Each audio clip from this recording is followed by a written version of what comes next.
ప్రతి అడవిలో ఒక రహస్యం ఉంటుంది, కానీ ఏ అడవిలో ఒక ద్వారం ఉంది. అర్జున్, మనం దగ్గరికి వచ్చేసాం.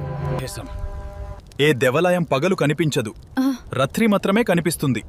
ఇది మంచి ప్లేస్లా కనిపించడం లేదు.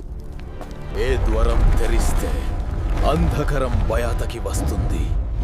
నన్ను ఎవరు వెలుకొలు కొలిపరు. అడవుల మధ్యలో మనుషులు వెళ్లడానికి భయపడే ఒక ప్రదేశం ఉంది.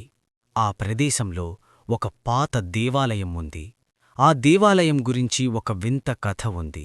ఆ దేవాలయం పగలు కనిపించదు, రాత్రి మాత్రమే కనిపిస్తుంది. ఒక రాత్రి అర్జున్ మరియు మీరా ఆ దేవాలయాన్ని వెతుకుతూ అడవిలోకి వెళ్లారు.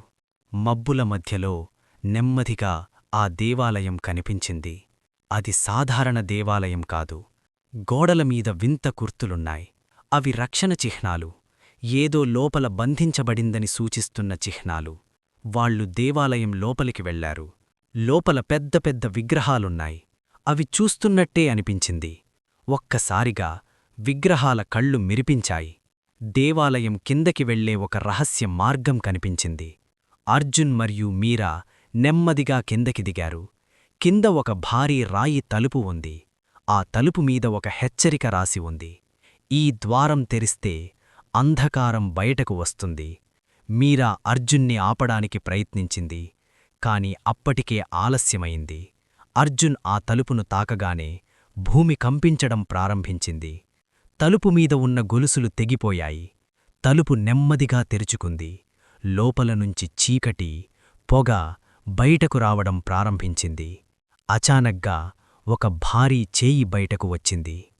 అది మనిషి చేయి కాదు, రాక్షసి చేయి.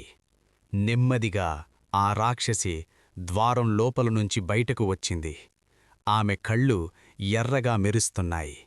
ఆమె శ్వాసే గాలిలా వినిపిస్తోంది. 1000 సంవత్సరాల తర్వాత నన్ను ఎవరు మేల్కొల్పారు అని ఆమె గొంతు వినిపించింది. అర్జున్ మీరా ముందుకు వచ్చి నిలబడ్డాడు. రాక్షసి ప్రతి అడుగు వేస్తే భూమి కంపిస్తోంది. మీరా దగ్గర ఉన్న పురాతన గ్రంథం గుర్తుకు వచ్చింది. ఆ గ్రంథంలో రాక్షసిని మళ్లీ బంధించే మంత్రముంది. కాని రాక్షసి ఒంటరిగా రాలేదు.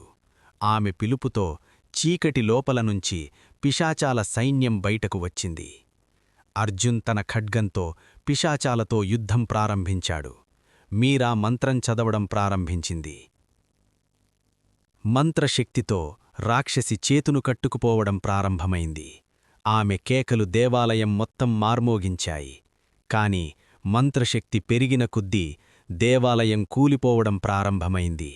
రాళ్లు పడిపోతున్నాయి, గోడలు చీలిపోతున్నాయి.